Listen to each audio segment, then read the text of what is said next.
रंगे रंगे रंगे रे रंगे काय बोललासे पतंगे शरीर जायाचे ठेवणे हरिसे अभिलाष जने. प्रस्तुत प्राप्त प्रसंगी प्राप्त स्थळी कीर्तन रूपी सेवेकरिता किंवा निरूपणाकरिता घेतलेला अभंग जगदवंदनीय जगद्गुरु सकल संत कंठभूषण संत हृदय सम्राट विश्व उद्धारक विश्व कल्याण मूर्ती देहूचे सुप्रसिद्ध साधू आणि वैराग्याचे मूर्तिमंत पुतळे वारकरी संप्रदायाचे कळस असणारे जगद्गुरु तुकोबारायांचा चार चरणाचा उपदेश प्रकरणातील अभंग सेवेकरिता घेतलेला विठाला.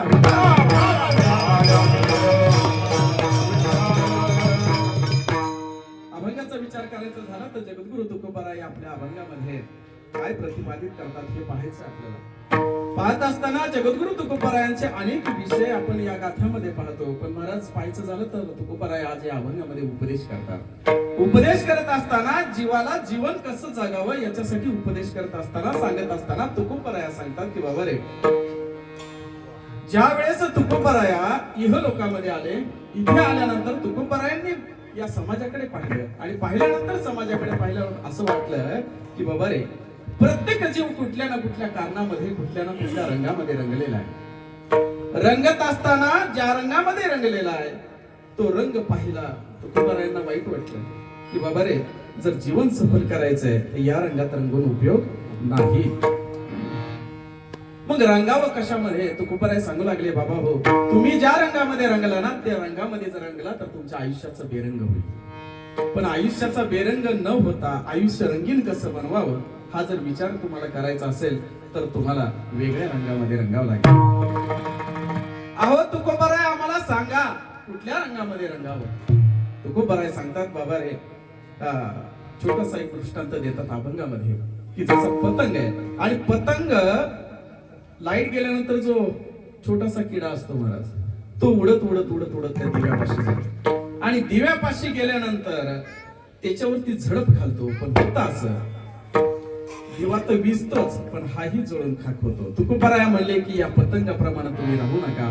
मग तुकोबाराय आम्ही राहू कसं? तुकोबाराय सांगतात, रंगे रंगे रे श्रीरंगे काय फुललासी पतंगे तुलिया. श्रीरंगासारखं त्या श्रीरंगाच्या रंगामध्ये रंगा. मग श्रीरंग हा नाव काय घेतलं पहा. तुकोबाराय आपल्याला उपदेश करतात, सांगतात की बाबा रे, श्रीरंग याचा अर्थ पाहायचा झाला. तुकोबाराय म्हणतात, जी स्त्री ज्याच्या रंगामध्ये रंगली तो श्रीरंग. पंढरीचा पांडुरंग परमात्मा हा श्रीरंग. मग तुकोबारायांना हेच नाव का म्हटलं पहा महाराज. शंका येण्यासारखं आहे, विठ्ठल का नाही म्हटलं, परमात्मा का नाही म्हटलं, आणखी नाव घेता आली असती, पण श्रीरंगच का म्हटले. तुकोबारायांना असा उपदेश करायचा. तुकोबाराय म्हणतात की बाबा रे, तुम्ही ज्या स्त्रीच्या पाठीमागे लागला, बघा, तुम्ही ज्या स्त्रीच्या पाठीमागे लागला तिच्या पाठीमागे लागू नका. ही स्त्री म्हणजे कोण? ही स्त्री म्हणजे लक्ष्मी. कोण? लक्ष्मी आई साहेब. आणि लक्ष्मी म्हणजे आपण तिला काय म्हणतो? पैसा, धन. तुकोबाराय म्हणतात की या पैशाच्या मागे तुम्ही लागू नका, म्हणजे लक्ष्मीच्या मागे लागू नका. पण लक्ष्मी कुणाच्या मागे? त्या श्रीरंगाच्या मागे. पाय लक्ष्मीच्या हाती म्हणजे लक्ष्मी ज्यांचे पाय दाबते त्या श्रीरंगाच्या रंगामध्ये रंगा. तुकोबाराया, तुम्ही बराच वेळ झालं मगाच्या पासून आपण सगळे ऐकतोय रंगी रंगे रे श्रीरंगे, रंगी रंगे रे श्रीरंगे. तुम्ही मगाच्या पासून रंगी रंगे रे श्रीरंगे म्हणता, त्या श्रीरंगाच्या रंगामध्ये रंगा म्हणता. पण एवढी तत्परता कशासाठी? एवढं कशासाठी तुम्ही म्हणता की रंगा रंगा रंगा कशासाठी म्हणता? तुकोबाराय म्हणतात की बाबा रे, तुझ्या या शरीराचा भरोसा नाहीये. शरीर कधी पडेल माहित नाही. हे शरीर कसं आहे? नाचकं आहे, सडकं आहे, कुचकं आहे, ते खराब होणार आहे. आणि म्हणून त्या ठिकाणी म्हणतात की शरीर जायाचे ठेवणे वा हरिसी अभिलाष जणे. तुम्ही या शरीराची अभिलाषा धरू नका. तुकोबाराया, तुम्ही शरीराची अभिलाषा धरू नका म्हणता, ठीक आहे. आमच्याकडे पत्नी आहे, आमच्याकडे छान छान मुलं आहेत, आमच्याकडे पैसा अडकाय, धन आहे, दौलत आहे, आमच्याकडे सगळ्या पद्धतीचे डॉक्टर उपलब्ध आहेत, सगळे उपलब्ध आहेत. तुकोबाराय म्हणतात, ऐक बाबा, तू जरी एवढं सगळे माझ्या संगती आहेत म्हणतो, पण त्या ठिकाणी म्हणतात की नव्हे तुझा हा परिवार, तुकोबाराय तिसऱ्या चरणामध्ये म्हणतात नव्हे तुझा हा परिवार धनदारा क्षणभंगुर किंवा महाराज द्रव्यदारा क्षणभंगुर, हे काहीच कामाचं नाही, नाही का. धन द्रव्य त्या ठिकाणी तुम्हाला कोणीही तुमच्या उपयोगी पडणार नाही, कुणी नाही. आपतेष्ट पै पाहुणे सगळा सोयरा सुद्धा नाही. मग तुकोबाराया आमचा नक्की सोयरा कोण आहे? आणि मग तुकोबाराय सांगतात अंतकाळीचा सोयरा, अंतकाळीचा सोयरा तुका म्हणे विठोदरा. तुकोबाराय म्हणतात की अंतकाळी फक्त तुम्हाला तो सोयरा सोडणार आहे, तुका म्हणे विठोदरा. इथे विठ्ठलाचं नाव सांगितलं मला, बरोबर आहे. म्हणून म्हणतात की हा विठ्ठल पांडुरंग परमात्मा तुम्हाला अंतकाळी सोडवी. आणि जर नाहीच तुम्ही ऐकलं तर शरीर जायाचे ठेवले तैसी अभिलाष जरी विठ्ठला. आणि निमित्ताला धरून ही आजची कीर्तन रूपी सेवा करत असताना पहा, विषय सांगायचा झाला तर आपण कर्म करायला हवं. दोन प्रकारचे कर्म या ठिकाणी सांगितले, एक विहित कर्म आणि एक निषिद्ध कर्म. दोन प्रकारचे कर्म आहेत. मग या विहित कर्म आणि निषिद्ध कर्म म्हणजे नक्की काय हे पण पाहिलं पाहिजे. वर्ष श्राद्ध म्हणजे काय हे पण पाहिलं पाहिजे. श्राद्ध का करावं हेही पाहिलं पाहिजे. नाही केलं तर काय होतं हेही पाहिलं पाहिजे. आणि केलं तर काय होतं हेही पाहिलं पाहिजे. आपल्याला माहित असलं पाहिजे. पण आज जे कर्म करतो ना आपण, आज जे कर्म करत असताना तो विषय पाहत असताना एक विहित कर्म आणि एक निषिद्ध कर्म. पण महाराज याचा अर्थ काय? निषिद्ध कर्म की जे कर्म करूच नये ते झालं निषिद्ध कर्म. विहित कर्म पाहत असताना जे कर्म केल्या वाचून राहूच नये याला विहित कर्म म्हणायचं महाराज. मग विहित कर्म पाहत असताना त्याचे चार प्रकार पडतात. मग एक आहे जे नित्य कर्म, दुसरं आहे नैमित्तिक कर्म, तिसरं कर्म आहे काम्य कर्म आणि चौथा आहे कर्म ते प्रायश्चित्त कर्म. पहा महाराज, नित्य कर्म पाहत असताना जो रोजचा नियमावली आहे तो नियमावली करत असताना संध्या स्नानम जपो होमम स्वाध्यायम अर्चनम, त्या ठिकाणी म्हणतात की देवतार्चनम किंवा अतिथी देवो भव, म्हणजे सकाळची आंघोळ, पूजापाठ, माळ जपणं असेल, ज्ञानेश्वरी वाचणं असेल, गाथा वाचणं असेल, हा रोजचा परिपाठ आहे. किंवा आलेल्या पाहुण्याचं स्वागत करणे, इथपर्यंतचा प्रवास, म्हणजे सगळं जे रोजची रोज करतो याला नित्य कर्म म्हणायचं. नैमित्तिक कर्म हे पाहत असताना की जे काही कालानं येतं त्याला नैमित्तिक कर्म म्हणायचं. म्हणजे काय? घराची वास्तुशांती करायची हे नैमित्तिक कर्म आहे. किंवा एखाद्या घरामध्ये लग्न आलंय ते नैमित्तिक कर्म आहे. वर्ष श्राद्ध आहे हे त्या ठिकाणी नैमित्तिक कर्म आहे. म्हणजे निमित्ताला धरून केला जाणारा कर्म आहे त्याला नैमित्तिक कर्म म्हणायचं. पुढे जाऊन सांगायचं झालं तर काम्य कर्म, ज्याच्यातून आपल्याला काहीतरी मोबदला मिळणार आहे. शेतामध्ये शेती केल्यानंतर काहीतरी प्राप्त होतं याला काम्य कर्म म्हणायचं. नोकरीला गेलो, मला नोकरीला गेलो, त्याच्यातून काही पैसा मिळतो, पगार मिळतो, ते झालं आपलं काम्य कर्म. पुढे शेवटचं सांगायचं झालं तर प्रायश्चित्त कर्म. हे कर्म सोपं आहे की झालेली जेवढी काही कर्म केली त्याच्यातून काही चूक झाली, झालेल्या कर्मातून चूक झाली आणि त्या चूक सुधारण्यासाठी जे केलं जातं ते प्रायश्चित्त कर्म. विठाला आपलं आजचं दुसऱ्या प्रकारचं म्हणजे दुसऱ्या नंबरचं कर्म आहे की निमित्त कर्म. हे निमित्त कर्म पाहत असताना आजचं निमित्त प्रत्येकाला माहित आहे, प्रत्येकाला श्रोत आहे, ज्ञात आहे. परंतु कीर्तन करायचं आद्य कर्तव्य म्हणून या ठिकाणी सांगणं भाग पडतं की काही वर्षापूर्वी, काही म्हणजे मागील वर्षापूर्वी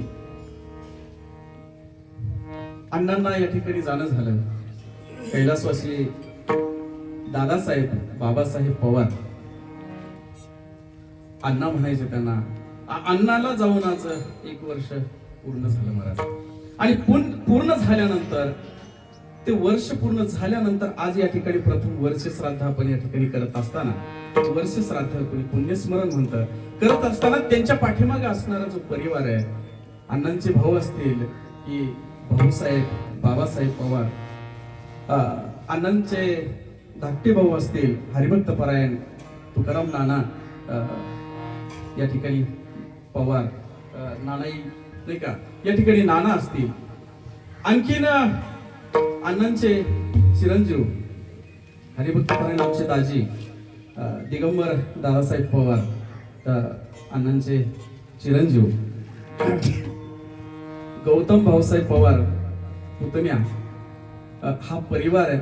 आणि या परिवारामध्ये त्यांचे नातू धीरज दादा असेल, सूरज भैया असेल किंवा आमचा छोटासा रुद्र असेल, हा सगळा परिवार येथे असणारा पवार परिवार आणि सर्व गावातील पंचक्रोशीतील भजनी मंडळ या ठिकाणी सगळे उपस्थित आहेत. आणि निमित्ताला धरून आजची ही कीर्तन रूपी सेवा करत असताना, ही सेवा आज करताना खरं तर मला अजून थोडं काही सांगायचं आहे की या सगळ्यांची नावं घेतले, पण यांच्या आधीच एक नाव जे आहे ते नाव जर सांगायचं झालं तर बाबासाहेब रामजी पवार. तसं पाहिलं तर हे आजोबा, हा परिवार पाहत असताना हा परिवार तसं पाहिलं तर सांप्रदायिक, सगळा सांप्रदायिक वसा. बाबांचं त्या ठिकाणी नाव घेत असताना खरंच एक तर स्वातंत्र्य सैनिक, त्याच्यानंतर वारकरी संप्रदायाचा त्यांनी सगळा खटाटोप चालू ठेवला. पुढे गेले त्यांचे शोधित मार्ग, तशा पद्धतीनं त्यांनी चालू ठेवलं. आणि सांगायचं तर बीजे दिवशी त्यांनी देहही ठेवला होता. हे झालं बाबांच्या बाबतीत सांगायचं झालं तर. अण्णांचंही सांगायचं झालं तर अण्णांच्या वरती तेच संस्कार. अण्णांनीही सुंदरपैकी ही बीज चालू ठेवली, सगळे भावंड त्या ठिकाणी बीज चालू ठेवली. एवढं चालू ठेवणं सुद्धा खूप भाग्याचं आहे महाराज. सुंदरचं या ठिकाणी दत्तात्रयांचं मंदिर, महादेवाचं वास्तव्य आहे. आणि या तसं तर पावन क्षेत्रच म्हणावं लागेल, काळभैरवनाथाचं इथं मंदिर आहे. आज सगळा परिवार या ठिकाणी निमित्ताला धरून ही सेवा करत आहे. आपण सगळे इथे जमलो आहे. आता इथे जमल्यानंतर गायन साथीसाठी आलेले माऊली महाराज निंबाळकर, हरिभक्तपरायण माऊली महाराज निंबाळकर, सुंदर चाल म्हटली महाराज, छान वाटलं. पवार महाराज या ठिकाणी उपस्थित आहेत. पठाडे महाराज आहेत. महाराज आपलं नाव गंगाधर महाराज, पोत्रे महाराज. आता असं करतो, पोत्रे भजनी मंडळ आणि जातिगाव भजनी मंडळ एवढं सगळं घेतो, म्हणजे सगळ्यांचं त्यामध्ये येऊन जाईल. आणि ज्यांचं नाव आहे असं तर माफ करा. या ठिकाणं विशेष उपस्थिती सांगायची झाली तर हरिभक्त परायण मृदंगाचार्य विजय कुलकर्णी महाराज, सुंदर असा पकवाज वाद्य. आणि हरिभक्त परायण आमचे या ठिकाणी सांगायचं झालं तर 300 किलोमीटरचा प्रवास आहे नाही का. आणि 300 किलोमीटरचा प्रवास करून आमचे महाराज या ठिकाणी सिल्लोर गावावरून युट्यूबला वगैरे महाराजांचं खूप वादन वगैरे आहे. आणि शिंदे महाराज या ठिकाणी नाही का उपस्थित आहेत. खरं तर दाजींचं प्रेम नाही का, दाजींचं प्रेम आणि त्या प्रेमामुळे इथपर्यंत आले. पाहत असताना समाधान महाराज कुलकर्णी, सुंदर वाटलं महाराज. सगळे भजनी मंडळ या ठिकाणी उपस्थित आहे. आता तुम्ही म्हणाल सगळ्यांची नावं घेतली, आमची नावं पहा महाराज, ही सगळी जी होती ही प्रेमाची लोक होते, पण अतिशय प्रेमाचं कोण असेल तर तुम्ही बसलेले आहेत. म्हणून त्या ठिकाणी जवळच्या व्यक्तीची नावं घेऊ नाही म्हणतात, म्हणून तुमची नावं घेतली नाही. विठ्ठला हा विषय प्रत्येकाला माहित असणं गरजेचं आहे. वर्ष श्राद्ध या शब्दाचा अर्थ पाहत असताना वर्ष म्हणजे काय, 12 महिन्याचा काळ याला वर्ष म्हणायचं. श्राद्ध म्हणजे काय, गेलेल्या व्यक्तीच्या प्रित्यर्थ केला जाणारा विधी याला श्राद्ध म्हणायचं. म्हणजे श्रद्धायुक्त अंतकरणानं तो विधी आपण करतो. आणि म्हणून हे शास्त्र आपण या ठिकाणी पाहतो. श्रद्धा इंती ती श्रद्धा, पुढे जाऊन याला पुण्यस्मरण म्हणतो. महाराज इथं पाहिलं मी आता वाचन, पुण्यस्मरण लिहिले वरती आहे ना, वरती पुण्यस्मरण लिहिलंय. मग पुण्यस्मरण म्हणजे काय, पुण्याचा अर्थ जर पाहायचा झाला तर पुण्य म्हणजे की जी व्यक्ती जन्माला आल्यापासून मृत्यूपर्यंत जेवढं काही पुण्य संचय आपल्या संगती ठेवला तो पुण्य. ती व्यक्ती गेल्यानंतर, देह ठेवल्यानंतर त्यांच्या पाठीमागच्या ज्या घरचे लोक आहेत यांनी केले जाणाऱ्या पुण्यादी कर्म, दानादी कर्म, हे झालं पुण्य. हे दोहोंचा संचय एकत्र करायचा आणि ते संचय या ठिकाणी आज आपण त्यांच्या पुढे फुल रूपानं वाहणार आहे, त्याला म्हणायचं पुण्य. मग स्मरण म्हणजे काय, स्मरण म्हणजे काय, स्मरण म्हणजे आठवण. साधा सरळ शब्द आहे. पहा, स्मरण याचा अर्थ, मग स्मरण का म्हणायचं? इथं काय आहे स्मरण? आपण काय स्मरण करतो? झालं, मी एक शब्दामध्ये त्यांचं नाव घेतलं, स्मरण झालं. पण महाराज असं नाहीये. एक छोटासा दृष्टांत देऊन सांगतो म्हणजे तुम्हाला लक्षात येईल. पहा, एक दिवाळीचा सण यावा आणि दिवाळीच्या सणामध्ये आई त्या ठिकाणी मुलांना म्हणते, बाळा एवढी साखर घेऊन ये. मुलगा जातो, साखर घेऊन येतो आणि साखर घेऊन आल्यानंतर आई त्या डब्यामध्ये ठेवते. डब्यामध्ये ठेवल्यानंतर होतं असं, त्या मुलानं पाहिलं की त्या डब्यामध्ये साखर ठेवलीये.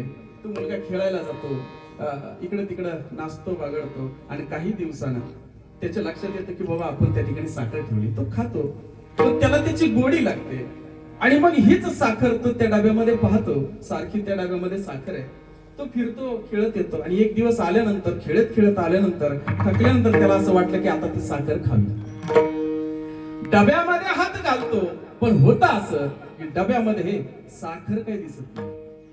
असतं तिथं फक्त 2-3 दाणे असतात.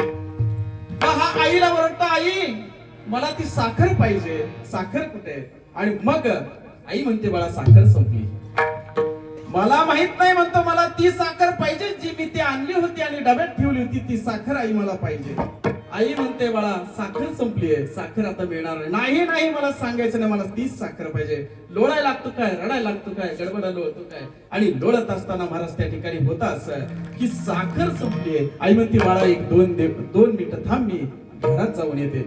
घरात जाते, एक ताट घेते, दिवाळीचे गोडधोड पदार्थ त्या ताटामध्ये घेते. करंजी असेल, कापणी असेल, लाडू असतील, आणते आणि त्याच्या पुढ्यामध्ये ठेवते. समोर ठेवल्यानंतर म्हणते, बाळा ही घे तुझी गोड साखर.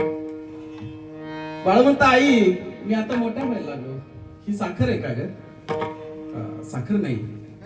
आई म्हणते, बाळा ऐक, ही जी साखर तू नाहीये म्हणतो बरोबर आहे, पण दिवाळीचे पदार्थ करत असताना त्याच साखरेपासून हे सगळे पदार्थ बनवले आणि त्या पदार्थामध्ये साखरेचा प्रत्येक कण ना कण शिल्लक आहे आणि म्हणून ही जो तुझी साखर आहे त्या वृत्तीला धरून आता दृष्टांत संपला महाराज. सिद्धांत असा आहे, आज पुण्यस्मरण करत असताना तुम्ही सगळे इथे आला, पण अण्णांची एक एक गोष्ट आठवणीची घेऊन आला.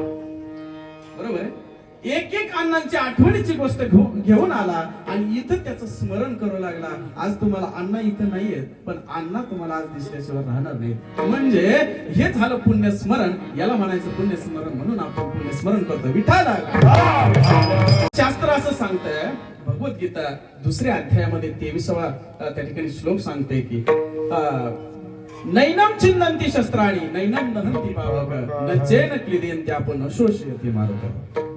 शास्त्र असं सांगतं की महाराज, गेलेली व्यक्ती गेली, पण आत्मा हा अमर आहे. नैनम चिन्नंती शस्त्राणी, त्याला कुणी मारू शकत नाही, तोडू शकत नाही, जाळू शकत नाही, कुणी त्याला छेद करू शकत नाही, सुकवू शकत नाही, ना उलट करू शकत नाही. बरोबर आहे. हा विषय पाहत असताना मग तुम्ही म्हणाल, महाराज हे तुम्ही असं सांगता कसं? शरीरच नाही तर होतं कसं? दशक्रिया विधीचं जेवण आपण बनवतो महाराज घरी, कशासाठी हो? कुणासाठी बनवायचं नाही का? जेवण बनवतो. हे बनवत असताना या ज्या गेलेल्या व्यक्तीला आहे, त्या गेलेल्या व्यक्तीला भूक लागत असते, म्हणून हे जेवण बनवायचं असतं. ज्यावेळेस पाहुणे ते जेवण करतात आणि तृप्तीचा ढेकर देतात, त्यावेळेस ते त्यांच्यापर्यंत पोहोचतं. म्हणून हे जेवण पुढे जाऊन आपण 13व्याला गोड जेवण करतो, 11वा 12वा होतो आणि गावाच्या वेशीपर्यंत त्यांना मुभा असते की वेशीपर्यंत फिरतात. 2 दिवस तिथे फिरत असताना 13व्याचं जेवण आपण गोड जेवण पुन्हा करतो. का तर 13व्या दिवशी गाव सोडावं लागतं, इथून निघायचंय 13व्या दिवशी. मग 13वा सांगत असताना मला अजून एक गोष्ट सांगायची. 13वा ही शास्त्र आहे, 10वा हा विधी आहे. बरोबर आहे, 10वा हा विधी आहे. पहा, 10वा कधी मागे पुढे करू शकतो. 5व्या दिवशी, 3ऱ्या दिवशी, 7व्या दिवशी काही अडचण आली करू शकतो, पण 13वा आपण मागे पुढे करत नाही. ऐकलं का कुठं 13वा 5व्या दिवशी झालं म्हणून? नाही, कारण 13वा हे शास्त्र आहे आणि 10वा हा त्या ठिकाणी विधी आहे. मग वेळ न लावता पुढे जाऊन सांगायचं की बाबा तो 13वा दिवस झाला आणि पुढे मग आपल्याला वैतरणा नदी लागते.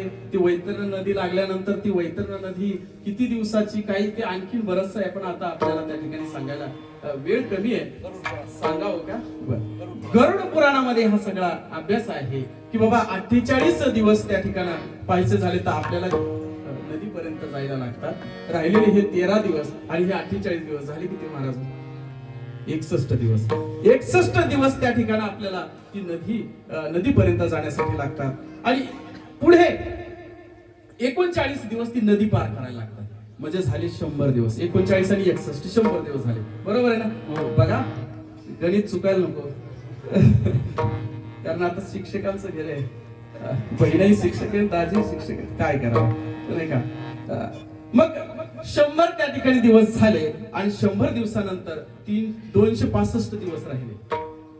वैतरणा नदी पार करत असताना त्या ठिकाणी वैतरणा नदी का पार करायची? पार करत असताना आपल्याला दानादी कर्म केलं असतं तर तिथं एक गोमाताही असते महाराज, की ज्यांना गायी दान केली आहे त्यांना ती घेऊन जाते, पण ज्यांनी गायी दान केलेली नाही त्यांना त्या ठिकाणी तो प्रवास करावा लागतो. ही नदी कशी आहे? मळ मूत्र मांस सगळ्या प्रकारची आहे. पुढे जाऊन पाहायचं झालं तर मग 265 दिवस राहिले. त्याच्यानंतर आजचा दिवस येतो. तो इथं येत असताना आज काय होतं तर आज न्याय निवाडा असतो. बरोबर आहे. पाहत असताना पहा, जर ती नदी पार करायची तुम्हाला खूप त्रास होणार आहे. त्या ठिकाणी ते सगळं तुम्हाला पार करून जायचंय. पण पार करत असताना मला एकच गोष्ट सांगायची, जर तुम्ही दान धर्म जर केलेला नसेल तर तुम्हाला नदी पार करताना खूप त्रास होतो आणि हे जर चुकवायचं असेल तर तुम्हाला दान करावं लागेल. पहा, कर्ण मृत्युमुखी पावल्यानंतर यम दरबारामध्ये नेलं गेलं. यम दरबारामध्ये नेलं गेल्यानंतर त्या ठिकाणी निवाडा करायचा ठीक आहे, परंतु नेल्यानंतर महिना पूर्ण झाल्यानंतर भूक लागली. कुणाला? कर्णाला. पहा, कर्णाला भूक लागली आणि मग कर्णाला भूक लागल्यानंतर यम दरबारामध्ये पहा, एखाद्याची भांडणं झाल्यानंतर डायरेक्ट जजेला आपण काही गोष्टी सांगू शकत नाही. मग सांगत असताना तिथे आपल्याला कोण आहे तर आपल्याला चित्रगुप्त नावाचा वकील द्यावा लागतो. आणि मग चित्रगुप्त नाव बी इतकं भारी ठेवलं महाराज. पहा, चित्रगुप्त नावाचा शब्द सांगतो, ज्याला आपलं गुप्त चित्र दिसतं, ज्याला आपलं गुप्त चित्र दिसतं त्याचं नाव चित्रगुप्त. आणि मग चित्रगुप्ताला म्हणतो कर्ण, काय म्हणतो? अरे चित्रगुप्ता, काहीतरी जेवणाची सोय कर, उपासी आहे. आणि मग तो म्हणतो, थांब कर्णा, आतमध्ये जाऊन येतो, पाहून येतो तुझ्या फाईल मध्ये काय लिहिलंय. आतमध्ये जातो, बाहेर येतो, म्हणतो कर्णा तुला जेवायला देऊ शकत नाही. म्हणतो का? याचं कारण मला सांग. म्हणतो तू दान केलं नाही. कर्ण म्हणतो, अरे चित्रगुप्ता, वेडा झालास का? पृथ्वीवरती जा आणि विचार फक्त. दान या शब्दाचं जर नाव जर त्या ठिकाणी जर विचारलं तर कर्ण हे नाव येतं. आणि मग कर्ण जर नाव येत असेल आणि तू म्हणतो तर दान केलं नाही, तो म्हणतो चित्रगुप्त सांगतो, बाबा तुझी मी फाईल पाहिली, त्याच्यामध्ये मला सगळं पाहायला मिळालं, पण पाहत असताना काय मिळालं तर तू अंगरखे दान केले, तू भूदान केलं, कांचन दान केलं, सुवर्ण दान केलं, पण एक मात्र केलं नाही, तू अन्नदान मात्र केलं नाही. आणि म्हणून त्या ठिकाणी म्हणतो की तुला जेवायला देणार नाही. आता उपाय काय सांग, मला भूक लागली. आणि म्हणतो मग ऐक की बाबा, ज्या बोटानं तू दुसऱ्याचं घर दाखवत होता त्या बोटाला पुण्य मिळालं, तेवढं बोट तुझ्या मुखामध्ये ठेव आणि तुझी भूकच शमेल. आणि हा विषय पाहत असताना म्हणून दानादी कर्म करणं किती गरजेचं आहे. आज या ठिकाणी आपण दानादी कर्म करत असताना वस्त्रदान होणार आहे, ज्ञानदान होणार आहे, अन्नदान होणार आहे, आणि हे सगळं पुण्य जेवढं काही मिळालंय ते अण्णांच्या या ठिकाणी वाहणार आहे आणि त्यांच्या पुढे त्यांना सतगतीसाठी हे पुरेसं होणार आहे. म्हणून हा सगळा एवढा खटाटोप विठाला. मग आज न्याय निवाडा राष्ट्रवादी नक्की कुठल्या पवारांची आहे ना? आता खरं आज 365 दिवस झाले आणि म्हणून मग पुढची गती कशी आहे ही पाहण्यासाठी या ठिकाणी अशा पद्धतीने आपण 365 दिवस थांबतो आणि वर्ष श्राद्ध करतो. कुणीही 5.5 महिन्यामध्ये किंवा असं मध्ये आधी करायचं नसते. वर्ष श्राद्ध हे वर्षालाच करायचं. आता आपण अभंगाकडे वळत असताना, अभंगाकडे पाहत असताना मला सांगायचं आहे की बाबा, प्रत्येक जीव कुठल्या ना कुठल्या तरी रंगात रंगतो. विषय सुखाचा विचार करायचा झाला तर इंद्रियांचा जर विचार करायचा झाला तर या ठिकाणी मला सांगायचं की काही लोक संसारामध्ये रमले, काही लोक विषयामध्ये रमले, काही लोक त्या ठिकाणी स्त्रियांमध्ये रमले, काही लोक धन दौलत सत्ता संपत्तीमध्ये रमले. एवढे सगळे रमत असताना हे विषय झाले आपले रेग्युलर म्हणजे आपल्या पाहण्यातले. पण शास्त्रातले जर विषय पाहायचे झाले तर शब्द स्पर्श रूप रस गंध हे 5 विषय त्या ठिकाणी पंच विषय पाहायला मिळतात. मग हे पंच विषय सांगत असताना कोण कशा विषयामध्ये रमला हा विचार आपल्याला करायला पाहिजे महाराज. मग विचार करत असताना पहा 5 विषय आहेत आणि ह्या 5 विषयांचा विचार करत असताना त्या ठिकाणी हरिण शब्द विषयामध्ये रंगलं, हत्ती रस त्या ठिकाणी रूप विषयामध्ये. म्हणजे अशा पद्धतीने आपण एक विषय पाहणार आहे. पाहत असताना महाराज स्वर द्या. शब्द तो मृग बिंदिला गजपते स्पर्शे सुखे भाविला.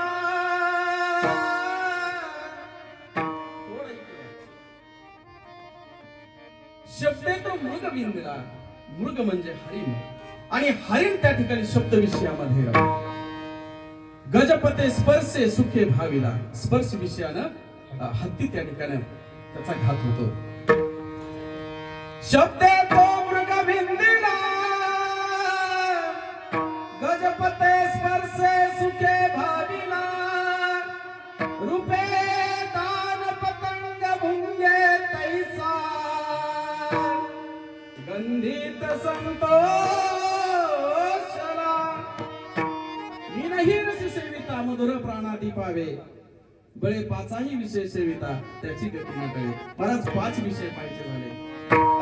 स्पर्श शब्द विषयाला त्या ठिकाणी हरिण गजपते स्पर्श सुखे भावेला.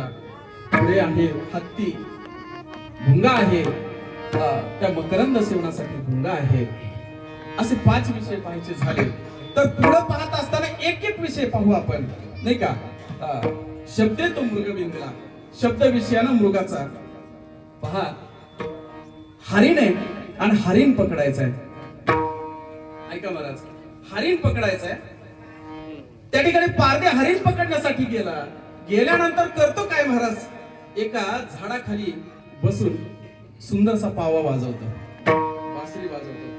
बासरी वाजवत असताना ती बासरी इतकी मंजूळ लागते महाराज, इतकी मंजूळ, ऐकायला इतकी मंजूळ लागते. ते हरिण आहे आणि ते हरिण त्या ठिकाणी गवत खाता मुखामध्ये ते गवताची ती तृण काडी त्या ठिकाणी ठेवून ते फक्त त्याच्या त्या आवाजाकडे निघत राहतं, चालू लागतं महाराज. पहा ऐका, तो कशा पद्धतीने घात होतो. तो हरिण चालू लागतं आणि त्या कानावरती चांगले शब्द पडावेत या तिथपर्यंत जात. पण होत असं, दुसरा त्या ठिकाणी पारधी येतो, साईडला चालू लागतो. चालत असताना हरिण येतही हे पाहतो, हा नकळत त्याच्या बाजूने जातो. आपल्या खांद्यावरचा धनुष्य काढतो, पाठीवरती असणारा, पाठीमाग भाट्यामध्ये असणारा तो एक बाण काढतो महाराज. त्या धनुष्याला लावतो. सन्न दिशेने बाण सोडल्यानंतर तो बाण त्याच्या काळजामध्ये शिरतो आणि बाण काळजामध्ये शिरल्यानंतर तो बाण आरपार होतो आणि हा दुसरा पाती काय करतो, पळत जातो आणि त्याला पकडतो. पकडल्यानंतर त्या हरणाच्या लक्षात येतं की आता आपला घात झालाय. तोपर्यंत त्याच्या लक्षात येत नाही, कारण ते शब्द विषय त्याच्यावरती बासरी त्या ठिकाणी कानावरती पडते. ऐका महाराज, बासरी कानावरती पडल्यानंतर ते हरिण त्या ठिकाणी त्याला मनुष्यवाणी येते आणि तो बोलू लागतो, अलंकारिक भाषेमध्ये बोलतो. आता त्यांनी ते पकडलाय त्याला, मी पारध्यानं अब क्या देखते पारधी पूरा लगा लिया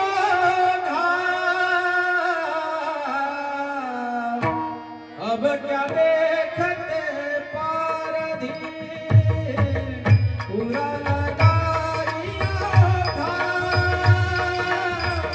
जब तक सांस चलेगी तब लग बंसी पवा. हरिण काय म्हणतो महाराज, अब क्या देखते पारधी, अरे पारध्या आता काय पाहतो, पुरा लगा दियो घाव. तू बाण जे मारला ना तो पुरा लगा दियो घाव. पुरा या शब्दाचा अर्थ सांगितला. नाना महाराज, पुराला का दियो, एखादी नदी आहे आणि नदीला जर पूर आला, काय शिल्लक राहील? काहीच नाही.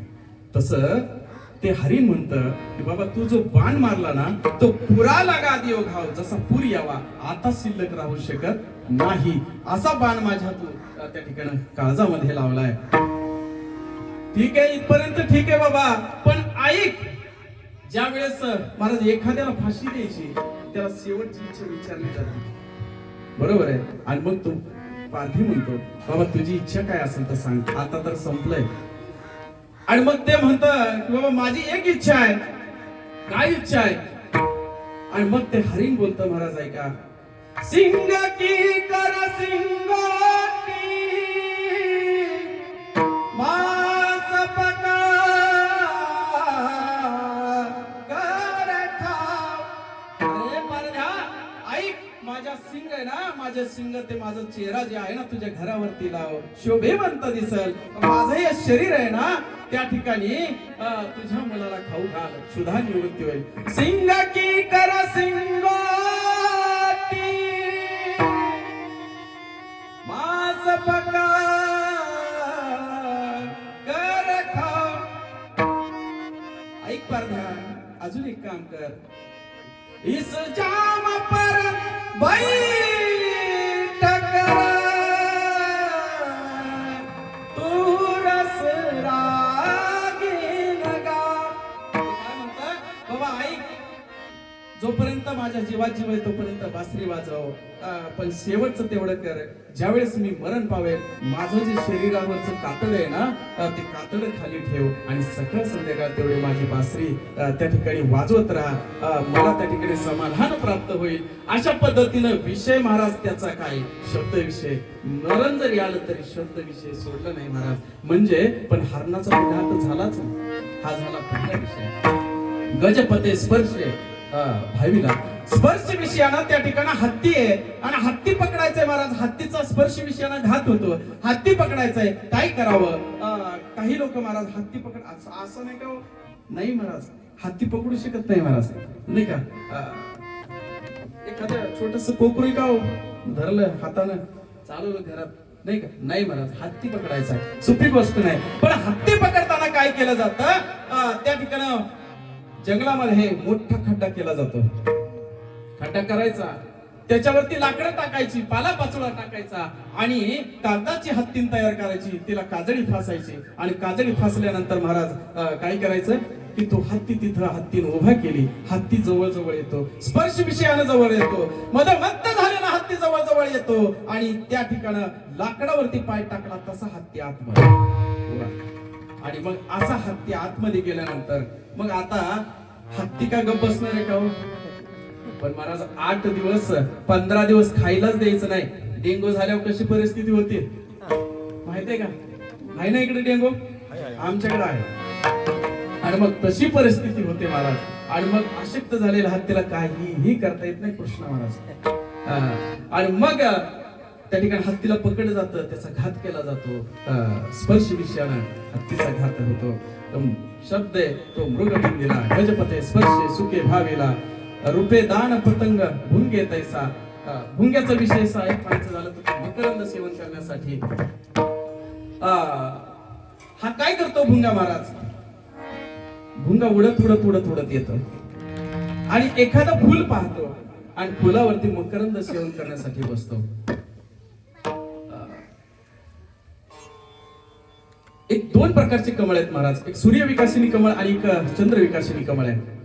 सूर्यविकासिनी कमळ म्हणजे सकाळी उमलतं आणि संध्याकाळी मिटलं जातं. चंद्रविकासिनी कमळ पाहायला गेलं तर संध्याकाळी त्या ठिकाणी उमलतं, सकाळी मिटतं. पण सूर्यविकासिनी कमळावरती हा येऊन बसतो आणि बसल्यानंतर मकरंद सेवन करायला चालू होतं. मकरंद सेवन करत असताना इतका मकरंद सेवन करतो, कधी संध्याकाळ होते, कमळ मिटते कळतच नाही महाराज. आणि मग कमळ मिटल्यानंतर तो आता विचार करतो कमळ मिटलंय, पण ते मकरंद सेवन करत असताना, तो गंध सेवन करत असताना त्याच्या असं लक्षात येतं की बाबा रे आता कमळ तर मिटलंय, ठीक आहे, पण काय करावं? बाहेर निघायचंय. पण म्हणतो जाऊ द्या हो, रात्र काय 12 महिन्याची काय? इकडे किती रात्र? किती वेळाची? 12 तासाची. मला वाटलं इकडे वेगळं काय. 12 तासाची. गुंगाई तासाचा विचार करतो ना, म्हणून मी म्हणलं गुंगाई तासाचा विचार करतो. जाऊ दे ना म्हणतो 12 तासात मोकळं होऊ सकाळी. काय कारण आहे? अहो भ्रमर भेदी कोडे नाही का. भ्रमर त्या ठिकाणी कडक लाकूड सुद्धा कोरत महाराज. पण नाही म्हणतो जाऊ द्या सकाळी निघू. पण होत असं रात्रीचं त्या ठिकाणी हत्तीचा कळप येतो आणि कळप आल्यानंतर एका हत्तीचा पाय पडतो आणि चोरा कापून जातो महाराज. काहीच शिल्लक राहत नाही. म्हणजे गंध विषयानं त्या ठिकाणी भुंग्याचाही घात झाला. शब्द स्पर्श गंध सांगितला. पुढे जाऊन पाहायचं झालं तर मीन रस विषय. बरोबर महाराज. रस विषय सांगत असताना मीन आमिष कवळू पांडवा मीन न सेवी तवची बरवा. माऊली म्हणतात की बाबा रे तो रस सेवत असताना तो मीन म्हणजे मासा. पहा मासा पकडायचा आहे. बरोबर. आता जे आपल्याला जे रचनेमध्ये आहे त्याच गोष्टी सांगितल्या, दुसऱ्या सांगून चालणार नाही महाराज. शब्दे तो मृगबिंदीला गजपते स्पर्शे सुखे भावीला. मीन ही रस सेविता मधुर प्राणाती पावे. मीन सांगितलं. मीन म्हणजे मासा. बरं महाराज मासा पकडायचा आहे. मासाचा घात कशा होतो ते तुम्हाला सांगून जातो. कृष्ण महाराज मासा पकडायचा आहे आणि मग मासा पकडायचा म्हणल्यानंतर नदीकडे एक व्यक्ती निघाल्यानंतर नदीपर्यंत गेला आणि नदीपर्यंत गेल्यानंतर झालं असं साहित्य मासा पकडायचं घेऊन गेल्यानंतर महाराज मासे पकडायचे किती पद्धती तू इकडं मासा पकडायच्या माहित नाही. मी सांग माशाच्या आमच्या इकडं 2 पद्धती, एक गळानं आणि एक जाळानं. बरोबर आहे. पण आज मासे पकडायला फक्त गळच नेला. तुम्ही म्हणाल महाराजांना चांगलं माहिती आहे. नदी तुमच्या गावाला. हा विषय माहित ठेवावा लागतो महाराज. आणि मग 2 विषयापैकी गळ घेऊन गेले आणि गळ घेऊन गेल्यानंतर काठी बांधली महाराज, दोरी बांधली कृष्ण महाराज. गळही लटकवला. गळही पाण्यामध्ये सोडायचा आहे. पण लक्षात आलं त्याला लावणारा आमिष, त्याला लावणारी कणिक असेल, काही जे पदार्थ असतील ते नाही मला पदार्थ माहिती बरं का. आणि ते पदार्थ महाराज त्या ठिकाणी लावायचा. पण आता काय करावं ते आणलंच नाही. काय करावं. नदी आहे 5 किलोमीटर. आता 5 किलोमीटर माघारी जायचं, परत ते घेऊन परत जायचं. 10 किलोमीटर झाले. संध्याकाळ व्हायची. म्हणलं मासे पकडायचं राहून जायचं. त्यापेक्षा महाराज काय करू आपण, म्हणला काहीतरी युक्ती करू. वाळू उतरली आणि त्याच्यामधून एवढे 4-5 इंचचे गांडूळ बाहेर काढले. गांडूळच म्हणतात नाही का. आता त्याने असा विचार केला मासा एवढसा ते गांडूळ एवढं ते खाऊन निघून जाईल. त्यापेक्षा काय करू म्हणला अर्ध करू. आणि महाराज ऐका त्यानं ते गांडूळ अर्ध केलं आणि ते अर्ध झालेलं गांडूळ त्या गळाला लावलं आणि गळ पाण्यामध्ये टाकला. आता ऐका महाराज, गळ पाण्यामध्ये टाकला आणि ते गांडूळ जिवंत आहे महाराज. ते हलतय पाण्यामध्ये. माशानं पाहिलं, मासा तिकडून पळतच निघाला महाराज. मासा जसं जवळ येतो तसं ते गांडूळ पाहतय आणि म्हणतो थांब माशा, थांब. मासा ऐकायला तयार नाही का. तर त्या ठिकाणी रस विषय सेवन करायचं आहे. आणि मग महाराज ऐका, जसा मासा जवळ आला तसा गांडूळ त्या ठिकाणी म्हणतो बाबा रे मत आओ मेरे लिए. काय म्हणतो महाराज, मत आओ महाराज जवळ येऊ नको. तर त्या ठिकाणी याने काय केले, वर्षानं मला अर्ध केलंय. मत आओ मेरे लिए मैं आधा हुआ हूँ तेरे लिए, मैं आधा हुआ हूँ तेरे लिए. आणि महाराज म्हणला की तू येऊ नको, मी अर्धा तुझ्यासाठी झालाय. पण तू जर मला खाल्लं ना तर तुझी गती अवघड होईल महाराज. तो म्हणतो तू जो मुझको खाए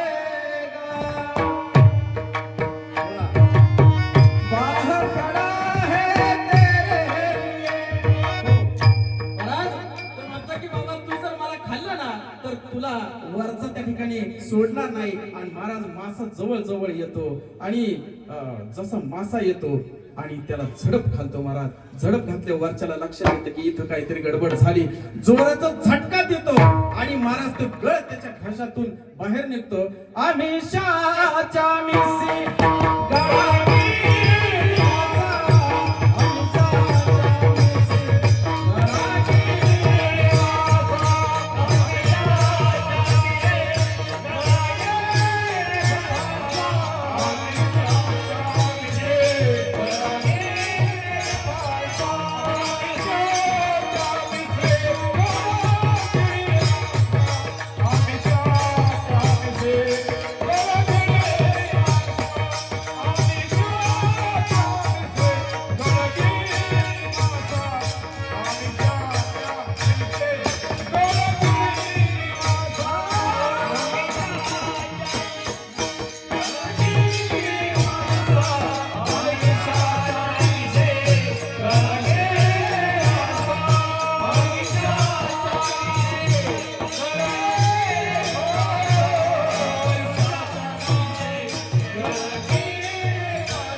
पतंग त्या ठिकाणी काय करतो महाराज. पतंग तुम्हाला प्रत्येकानं पाहिलेला आहे की हा पतंग जसा एखादा लाईट गेल्यानंतर आपण दिवा पाहतो. बराच थोडा आवाज द्या. थोडासा हा.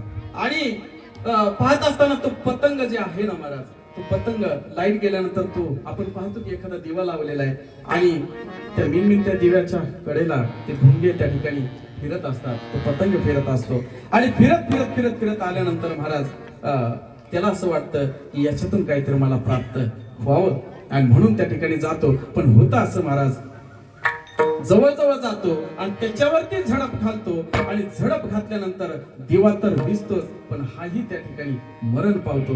म्हणजे मला हे सांगायचंय की या 5 विषयानं महाराज शब्द स्पर्श रूप रस गंध या 5 विषयानं त्याचा घात होतो आणि तो मरून जातो. तुकोबराय आपल्याला या अभंगामध्ये हाच उपदेश करतात की बाबा रे की तुम्ही त्या पतंगाप्रमाणे राहू नका. पतंगाप्रमाणे राहू नका. तुकोबारायांना विचारलं तुकोबाराय आम्ही कसं राहावं. तुकोबाराय सांगतात की बाबा रे तुम्ही त्या पतंगाप्रमाणे राहू नका. एकच जो श्रीरंग आहे त्याच्या रंगामध्ये राहा. अभंगाचं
अभिवृद्धीमध्ये रमले, काही विषय सुखामध्ये रमले, काही स्त्रियांमध्ये रमले, काही धन दौलत पैसा अडका जे नाही ते मिळवण्यामध्ये रमले.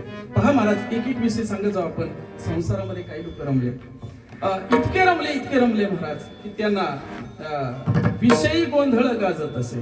देवधर्म पडियेले सांधी, सांधी कोपऱ्यामध्ये टाकून दिले देवधर्म. देवही माहित नाही, धर्मही माहित नाही, काहीच माहित नाही. अजिबात देवाकडे डुंकूनही पाहिलं नाही, कधी बघितलंच नाही महाराज, नाही का. म्हणले घरच्यांना सांगितलं देवाला नमस्कार करून जावं, नाही का. जाता जाता मारुतरायांना गाडीवरूनच नमस्कार, बरोबर. आणि पुढे गेल्यावरती महाराज पेटी मास्तर पुढे गेल्यावरती आली ना अडचण, पडली गाडीवरून. आता म्हणले देवा काहीतरी कर वाचव. देव म्हणले जाऊ द्या. संसारामध्ये रमले महाराज, संसारामध्ये इतके रमले महाराज, इतके रमले. संसार कसा करावा, किती करावा हेच कळाना. संसार पाहताना तुमच्याकडे संसार किती दिवसापासून चालेल, किती दिवसापासून चालेल नक्की असं तुम्हाला वाटतंय का की माझ्या आजोबाने केला, माझ्या पंजोबाने केला, 10 पिढ्यापासून संसार चालू आहे? नाही माहिती. बरं, खाली कुठपर्यंत चालणार आहे? खाली कुठपर्यंत? नातू संपवणार आहे, पंतू संपवणार आहे? नाही. किती पंचवार्षिक जाणार आहे माहित नाही. संसार आधी का आपण आधी? थोडं प्रश्न उत्तर. संसार आधी का आपण आधी? कोणी सांगू शकतो? आपण आधी? बरं ठीक आहे, तुम्ही म्हणताय शेती आधी का आपण आधी? शेती आधी. बघा तुम्ही काय म्हणता, शेती आधी आहे. मग तुम्ही कसं म्हणता? मी इथं उभा राहिलोय, बांधावर आहे महाराज, इथून त्या शेवटच्या येड्या बाबळीपर्यंत माझ. शेती आधी म्हणता तुम्ही, मी आधी असल्याशिवाय शेती येईल का? आता झाली पंचायत. पण महाराज तुमचंही चुकत नाहीये. शेती म्हणते जमेला पण जमेला,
उत्तर घेत होतो की बाबा रे त्या ठिकाणी आजा मेला पंजा मेला, बाप मशना मेला, देखत देखत नातू पंतू सगळं घालवले. बाबा मी ही शेती आहे ना, मी जाग्यावरच आहे, मी कुठेही गेलेली नाही. संसारामध्ये महाराज एक व्यक्ती काटवरती पडला, अंतकाळ आहे, सगळ्यांना अंतकाळ येणार आहे. परिस्थिती बऱ्याच जणांना पाहिली, खूप आजारपण असतं. आजारपण असताना त्या ठिकाणी महाराज ते व्यक्ती काय करत होते, हात करायचे, इकडे इकडे हात करायचे. वाचा गेलेली होती, बोलता येत नव्हतं, कुरळक बोलायचे. मुलाला वाटलं काय करावं काय करावं, हे काय म्हणतात. मुलाला असं वाटलं माझे बाबा गावच्या फंडाचे अध्यक्ष होते. कोण होते? गावच्या फंडाचे अध्यक्ष होते. कुणालाही आजपर्यंत 1 रुपयाचा हिशोब दिलेला नाही. याचा अर्थ त्यांनी कुठंतरी काहीतरी ठेवलेलं आहे. आणि मग महाराज त्या ठिकाणी त्याला असं वाटतं हा हात केला म्हणजे इकडली भिंत असेल. घेतलं ना त्या ठिकाणी पहारण टिकावून ते टाकले ना तोडून, सगळे काहीच मिळालं नाही. आणि थोड्या वेळानं वाटलं इकडे डोळे लाल झाले, बीपी हाय झाला मला, आता काय करावं. त्या ठिकाणी बाबा असे हात करू, त्याला वाटलं भिंतीचा नंबर चुकला काय नको. महाराज इकडली भिंत तोडली. काय करावं, बाबांचे तर डोळे लाल व्हायला लागले. मला बीपी वाढतोय. जाण्याआधी डॉक्टरांना बोलवलं, थोडं इंजेक्शन वगैरे दिलं आणि थोडस सुस्थितीमध्ये आणलं. डॉक्टर साहेब म्हणले थोड्या वेळात बोलतील, 2 शब्द काय असेल ते बोलून घ्या. आणि बोलल्यानंतर महाराज झाला असं, बाबा थोडेसे उठून बसले. उठून बसल्यानंतर मुलाला हात केला, म्हणजे जवळ ये. त्याला वाटलं बाबा काहीतरी सांगणार, जवळ आला. बाबा सांगा ना तुम्हाला काय सांगायचंय. म्हणले तू पहिला जवळ ये. जवळ घेतला, अशी भाई माग सारली. नाना महाराज ताडकन काना खाली. अरे म्हणले मंदिराच्या विटा चोरून मी घर बांधलं. काय केलं, मंदिराच्या विटा चोरून मी घर बांधलं आणि तू माझ्या डोळ्यात देखत पाडलं. हे संसारामध्ये रमलेले लोक महाराज विषयी गोंधळ गाजत असे. देवधर्म पडिले सांगितले. महाराज अंत काळ आला होता आणि तरी सुद्धा त्या ठिकाणी विषय नाही. मुलगा विचारतो बाबा सांगा तुम्ही हात का करत होता. आणि मग त्या ठिकाणी बाबा म्हणतात बाबा शेजारीच्यानी चाळण नेली तेवढी आण. म्हणजे अंतकाळी संसार सुटला नाही कृष्ण महाराज. त्या चाळणीसाठी इतकी भीती पाडायला लावल्या नाही का. म्हणजे असं आहे, संसार कुणालाही सुटत नाही महाराज.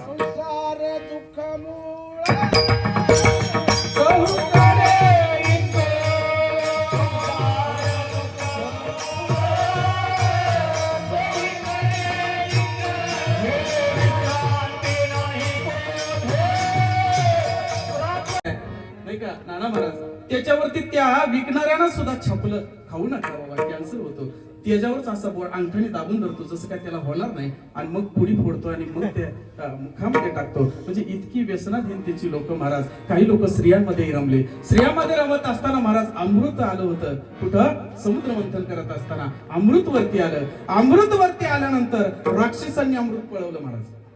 पण देवांच्या पेक्षा राक्षसांचं बल जास्त होतं. आणि मग देव त्या ठिकाणी विचार करू लागला, आता अमृत गेलं, काय करावं काय करावं. सगळ्या देवतांकडे जाऊन आले, इंद्रदेवाकडे चंद्रदेवाकडे. कुणीतरी वाचवा म्हणले, ते अमृत आपल्याला पाहिजे. पण कुणीच त्या ठिकाणी तयार होईना. आणि मग त्या ठिकाणी भगवंतानं, श्रीकृष्ण भगवंतानं मोहिनीचं रूप धारण केलं महाराज. इतकी सुंदर मोहिनी महाराज. काय सांगतो मी, काही लोक स्त्रियांमध्ये रमले, हा सांगतो महाराज. इतके मोहिनीचं रूप सुंदर धारण केलं महाराज. अहो मोहिनीचं रूप तर सुंदर असणारच, कारण ती स्त्री आहे. भगवंत मोहिनीचं रूप धारण करतो, स्त्री आहे म्हणून ठीक आहे. अहो पुरुष पंढरीचा पांडुरंग परमात्मा आता विटेवरती पहा काय दिसतो महाराज. सावळाच. कसा आहे, सावळाच आहे, काळा कुठे सावळाच आहे, पण तरी सुद्धा इतका भारी दिसतो. सावळे, थोडा येतो काय, सावळे सुंदर रूप मनोहर. सुंदर रूप मनोहर.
वर्णन म्हणजे नाही काय, एकदा सावळ म्हटलं महाराज.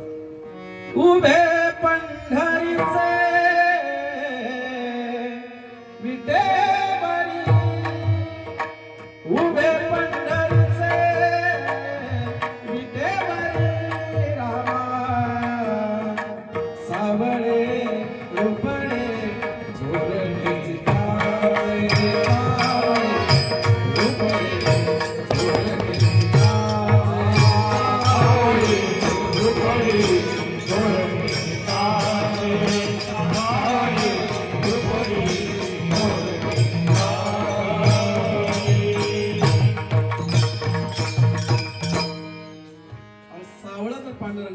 एवढा जर सुंदर असेल तर मोहिनीचं रूप काय असेल महाराज? मोहिनीचं रूप धारण केलं आणि त्या राक्षसांच्या समोरून फक्त एक फेरफटका मारला, अमृत सोडून दिलं महाराज आणि तिच्या मागे लागले.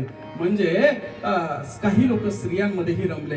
एवढे सगळे रमत असताना काही लोक विषय ओढी भुलले जीव, आता याची करी कोण जीव, रूपचे नारायणे भाव नाही का पाऊली ठाव नरदेह.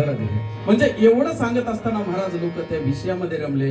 विषयामध्ये रमत असताना तुकोबारायांना त्या ठिकाणी सगळे विचारतात, तुकोबाराया तुम्ही सांगता ठीक आहे की त्या श्रीरंगामध्ये रंगा, आम्ही या रंगामध्ये रंगायला नाही पाहिजे, ठीक आहे, पण तुम्ही एवढे तत्परतेने सांगता, सगळं सांगता, मग हा नक्की देह कशा पद्धतीने महाराज हा सगळा देह नाशिवंत आहे, हा देह नाशिवंत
सांगतात बघा, सब चला चली का मेला कोई चला गया कोई जावे कोई गठड़ी बांध दावे, चार जन चले कटया उठाई के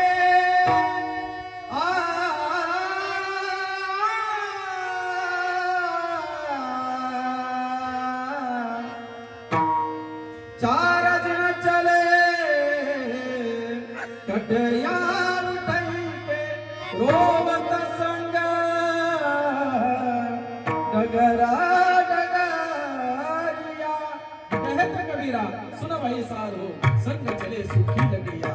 पहा कबीरदास महाराज म्हणतात की सब चला चली का मेला, इथं सगळे जाणार आहेत. आता या घडीला कुणीतरी मरण पावत असेल, कुणीतरी गेलेला असेल, कुणाला तरी खांद्यावरती घेतलेला असेल. चार जण चले खटिया उठायके रोवत संग डगर डगरिया. आणि मग असा विषय सांगत असताना तुकोबाराया तुम्ही सांगता ते बरोबर आहे, आम्ही रंगतोय बरोबर आहे, पण एवढे तत्परतेने का सांगता सांगत असताना तुकोबाराया म्हणतात की बाबा रे शरीर हे कसं आहे ना, शरीर शरीर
अगदी 2 मिनिटांमध्ये सांगून जातो. वेळ आपली झालेली म्हणजे 12:05.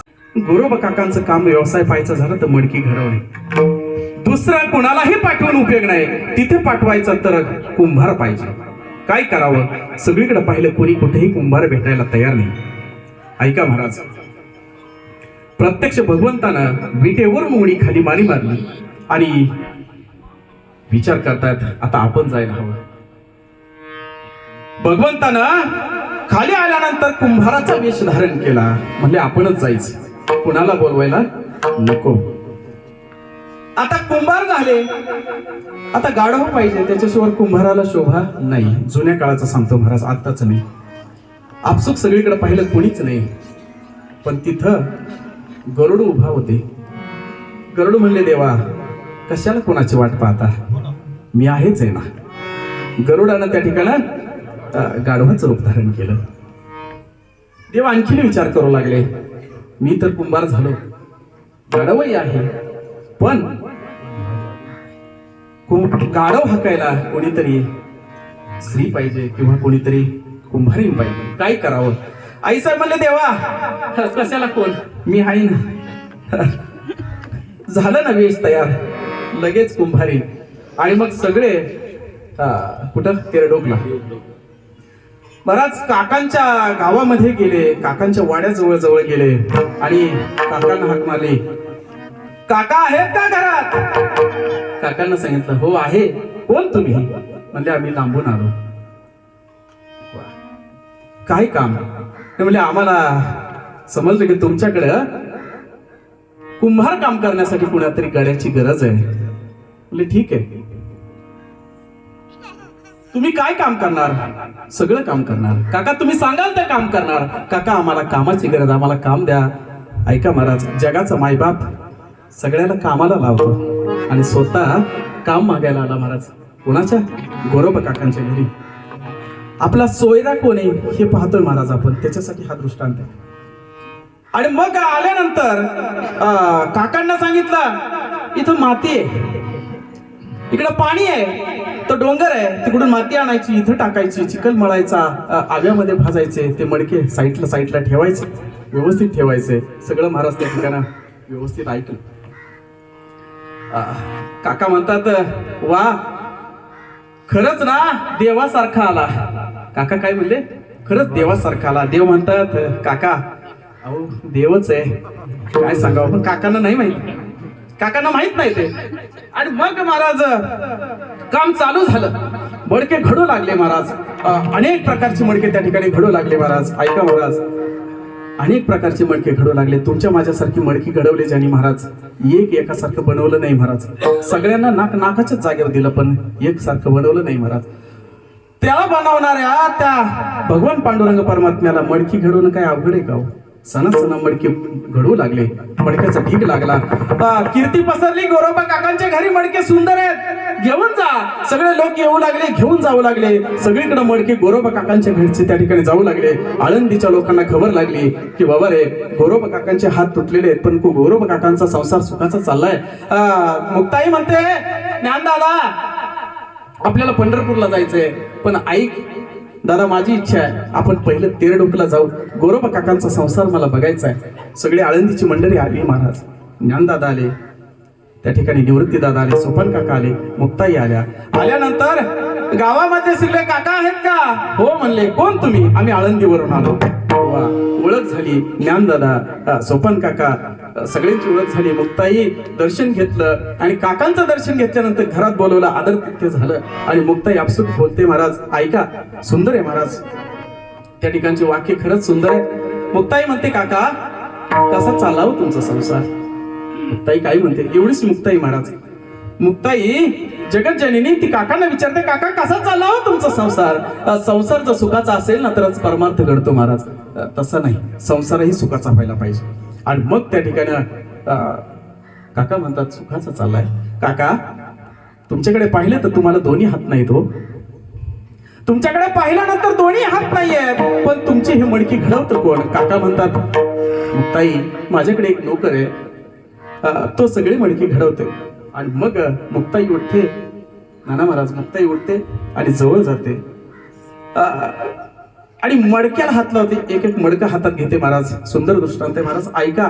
मडकं हातात घेते आणि मुक्ताईच्या डोळ्यामध्ये आपसूक पाणी यायला चालू होतं. टप टप टप टप असं पाणी गळायला लागतं. मुक्ताई काय झालं, काय झालं, का रडतेस? काका हे मडके घडवणारा कोण आहे मला बघायचा. हो नक्की मडके घडवणारा कोण आहे मला बघायचा आहे. काका म्हणतात मुक्ताई मी बोलवतो, त्याला हाका मारतात, तो यायला तयार नाही. मुक्ताई म्हणते काका काही करा, त्या मडकी घडवणारा मला बघायचंय, मला उत्सुकता आहे, मला त्याला बघायचंय. आणि मग महाराज त्या ठिकाणी काका हाका मारतात, तू येत नाही. काका म्हणतात मुक्ताई माती आणायला गेला असेल ग, त्याचं गाडवं येत नाही, याचा अर्थ तू गेला असेल ग. पांडुरंग परमात्मा हे ज्यावेळेस आळंदीची मंडळी आली त्यावेळेसच विटेवरती जाऊन कधी उभा राहिला कोणाला कळलंही नाही महाराज.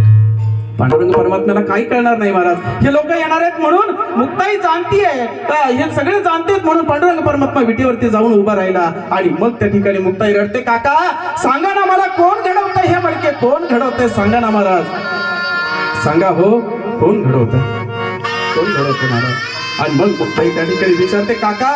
काका म्हणतात काही नाही रे, एकच व्यक्ती आहे, पत्नी सहित आला, गाढवही आणलंय, उत्तम प्रकारचा कुंभार आहे आणि हा कुंभार त्या ठिकाणं हे घडवतोय. काका हा घडवणारा दुसरा तिसरा कोणी नाही हो. मुक्ताई का म्हणते असं? मुक्ताई म्हणते काका खरं सांगू का, हे घडवणारा दुसरा तिसरा कोणी नाही. मुक्ताई काय तुझ्याकडे पुरावा आहे का ग? हो काका जवळ या, प्रत्येक मडका हातामध्ये घ्या, शंख चक्र पद्म गदा प्रत्येक त्या मडक्यावरती कोरलेले, एकसारखं कोरू शकणारा या जगात कुणीच नाही प्रत्यक्ष. आणि हा कुंभार त्या ठिकाणं हे घडवतोय. काका हा घडवणारा दुसरा तिसरा कोणी नाही हो. मुक्ताई का म्हणते असं? मुक्ताई म्हणते काका खरं सांगू का, हे घडवणारा दुसरा तिसरा कोणी नाही. मुक्ताई काय तुझ्याकडे पुरावा आहे का ग? हो काका जवळ या, प्रत्येक मडका हातामध्ये घ्या, शंख चक्र पद्म गदा प्रत्येक त्या मडक्यावरती कोरलेले, एकसारखं कोरू शकणारा या जगात कुणीच नाही. प्रत्यक्ष पंढरीचा पांडुरंग परमात्मा काका तुमच्या घरी आला होता, प्रत्यक्ष पंढरीचा पांडुरंग परमात्मा तुमच्या घरी आला होता, दुसरा तिसरा कोणी नव्हता. आणि काकांनाही रोड आवरलं नाही महाराज त्या ठिकाणी. आणि म्हणून त्या ठिकाणी मला सांगायचंय तुकोबराया म्हणतात की बाबा